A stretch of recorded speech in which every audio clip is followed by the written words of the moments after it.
Hello, Hello, OG. OG! I'm Engineer Osay. I'm Engineer Mia. Andito po tayo ngayon sa Luwakan, Baguio City, Welcome to our tiny house, Mood Mountain. Tara, pasok tayo.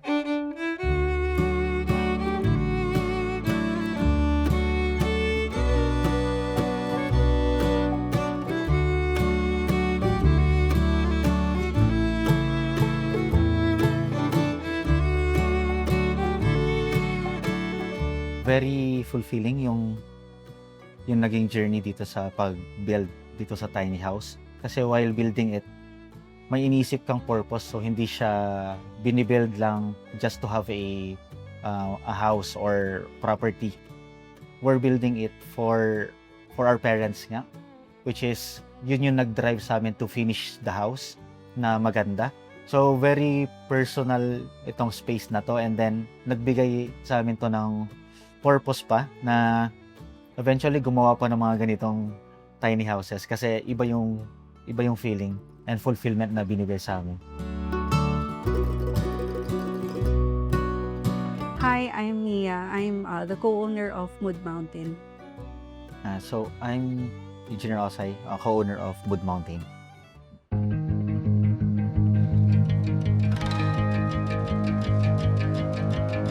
Back in 2023, so naghahanap kami ng pagkakabalahan ng parents namin.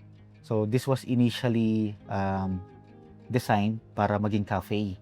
So ang ginawa namin is naglagay mo lang muna kami ng racks dito sa area na to. And then may parang mahabang counter dito na out of pine wood. Then naglagay lang kami ng chairs tas umbrella.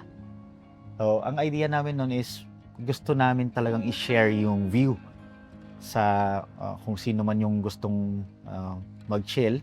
So eventually nag-come up kami ng idea na i-try natin mag-cafe.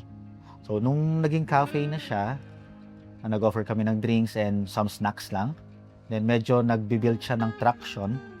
So medyo dumadami yung mga tao, may mga nagta-take ng pictures, and then marami nag-curious. Since dito sa Baguio, dumadami yung mga cafes. And then, yung mga cafes na may ganitong view, bibihira lang. So, unti-unting nag-build ng traction, and then may mga bisita na ganyan. Doon na namin na-decide na medyo i-stop yung cafe kasi ang naging main problem na namin is yung parking naman. Since we are in the residential area, so naka-compromise na yung road. So, doon kami nag-decide na we stop the cafe. And then, we rethink kung ano yung pwedeng gawin. So, Mood Mountain is, ang naging main inspiration namin is yung main house po nila. So, yung main house also has high ceilings, and then wood tone and white. So, more on dun sa Scandinavian feel. So, ang ginawa namin na for us to be able to share yung area, gusto kasi namin i-share yung view. So, dun sa main house, kung makikita nyo, they have large glass windows din para ma-highlight yung mountains. So, yun yung naging main idea namin when we are building Mood Mountain. So, kailangan na very similar dun sa main house, pero tiny house version siya. Yung materials used, halos same lahat. And then pati yung choice of colors and yung feel. So kung ano yung feel doon, same din dito. So we want to share that experience na every time pumasok sila sa house, ganun yung experience na gusto naming maramdaman ng bawat guest pagpasok dito sa Mood Mountain. We're a fan of Scandinavian po. Because Scandinavian po feels homey. May homey vibe po siya. So it's all white and wood tone.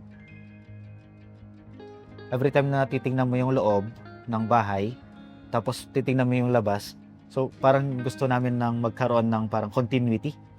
So, pag nasa loob ka ng bahay, chill lang siya. Paglabas mo ng bahay, parang part siya. Parang ganon. Kasi parang may portrait ka sa labas eh. So, we're looking at that feel, and then doon namin nakita yung Scandinavian na theme na babagay siya doon sa mountains natin. During the design process, nung nagpapakonsult kami sa interior designer namin and sa architects namin, parang naglilin kami sa ganon pa. May touch of Baguio pa din siya, pero not yung old Baguio house. So parang nandun kami sa gitna ng Scandinavian, pero medyo mas modern na feel, na pag pumasok ka, mararamdaman mo pa rin yung parang Baguio feel. The lot size for this tiny house is around 24 square meters. The total floor area naman is 38 square meters.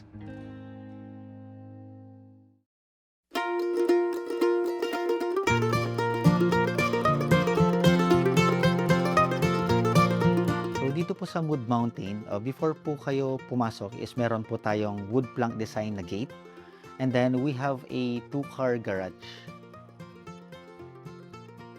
So, andito po tayo ngayon sa loob ng ating tiny house. So, kung mapapansin nyo po, dito sa plan natin, it's very straightforward.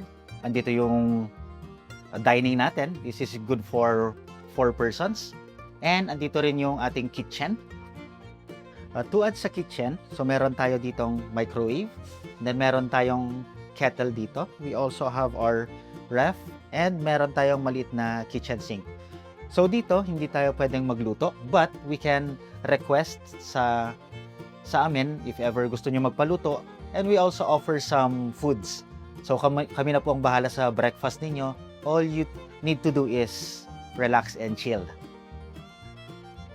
Andito naman yung ating toilet and bath. So what is unique about dito sa ating toilet and bath is when you're doing your thing, kita mo yung mountains. So, ang nangyayari dito actually, nagiging tambayan nila to. So, medyo napapatagal yung me time. Also, kung mapapansin nyo, kitang-kita natin yung view dito sa ating right side. And then, we have large windows. So, umaga hanggang hapon, maliwanag po dito sa area na to. Ito naman yung ating balcony area.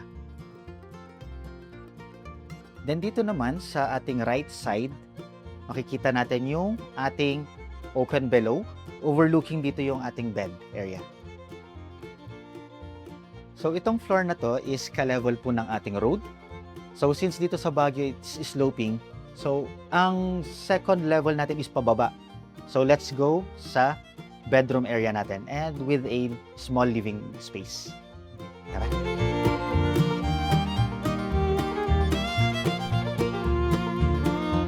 Namin i-tour sa ating bedroom space is i-discuss lang natin konti itong stairs. So, what we used for the stairs is we used acacia wood planks, and then ang stain niya is natural stain lang para ma-maintain natin yung natural na kulay ng kahoy. Also, we used steel, and then we only painted it black. So, ginawa nating open type yung staircase para yung feel na open siya. So, dito naman sa area na to, this is our small living space. So, cute lang din talaga siya. Pero, ang advantage dito sa right side natin, andito yung ating door, which is we can fully open para ma-appreciate natin yung ganda ng ating bundok.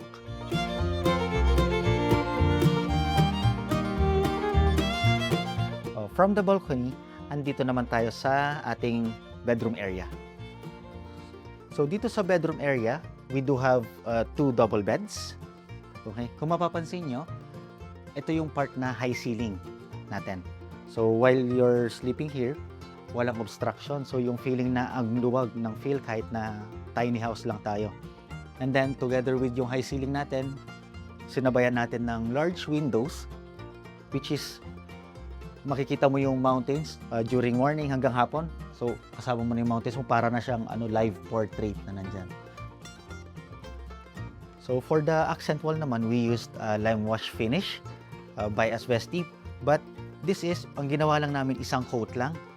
So, intentional na pinapakita namin yung parang white na paint sa likod. Kasi pag tinukoats namin to, medyo dark na siya. So, isang coat lang siya ng lime wash. And then, nung nakita namin, parang okay na siya. So, we decided to stick to this design. So, mostly yung ginamit nating materials is more on sa wood. So, yung wood na ginamit natin is pine wood po. Then, for the floor naman, we used ceramic tiles pa rin, but nasa wood tone design. So, for easier maintenance. And for the rest naman po, For the exterior ceiling eaves, we used PVC panels para moisture resistant po siya. And for the glass naman po, all glass po natin is tempered glass. Since dito sa area na to, during typhoon season is malakas talaga yung hangin. So we invested na much higher grade ng glass yung gamitin natin dito. So dito lahat is tempered glass po.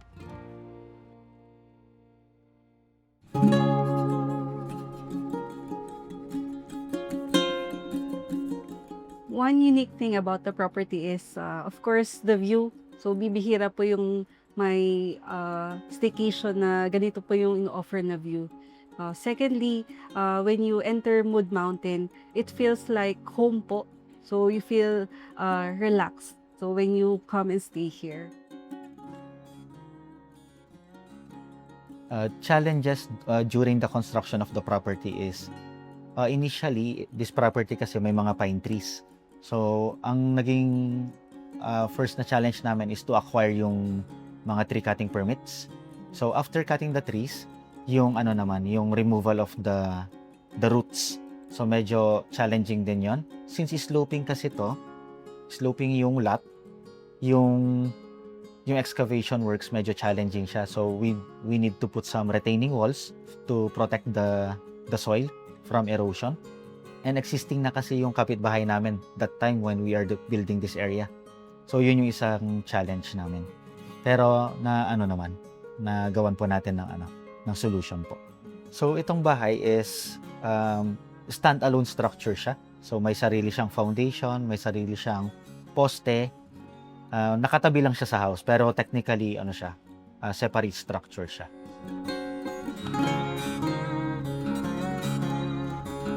I think lesson learned po sa amin na dati it is only just a dream. Ngayon, eto na. So, possible lahat basta tulong-tulong po lahat na to make it happen. Itong tiny house kasi is a collaborative effort din ng yung sister ni Mia and yung brother niya. So nagtulong-tulong kami para mabuo yung itong tiny house. Nung binubuo po yung Mood Mountain, mas magandang you work as a team. Yan, tulong-tulong talaga. And mas masaya actually kung mas marami kayo. Which is more lighter. Hindi siya mukhang hindi siya burden. Fun siya yung during the build process. Kasi lahat tulong-tulong talaga. So every time na may workers dyan, sila papa, prepare ng merienda, ganyan. Mas lalo na nung patapos na kami, yung cleaning na. Yan, ang dami namin. Ang saya. So, excited kayong lahat na makita. Ganon. Never stop dreaming po. So, nothing is impossible. May mga challenges na makakaharap. Pero, every time naman na nagbibigay si Lord ng challenges, is laging may kaakibat na solution. So, mas malaking challenge, ibig sabihin is just preparing you for a more fulfilling na makukuha para ganun or ma-attain. Sa parents ko po, dream po kasi nila talaga magkaroon ng house. Because ever since we were little, we are renting. So, nung pandemic lang actually, malalaki na kami, tsaka lang kami nagkaroon ng bahay. So, dream talaga ng parents ko na sana they can own a house, they can live in a beautiful house. Kahit hindi malaki, basta matatawag nila na sa kanila. Kay mama tsaka papa, we are always grateful for your love sa lahat po ng sacrifices na ginawa niyo po for the family, and sacrifices niyo po for your apos. And this is our gift to you. Super thankful po kami sa inyo. So, for guiding us and then giving us the inspiration to push through. So, we're giving this, itong mga builds that we have done is, this is po para sa inyo po lahat.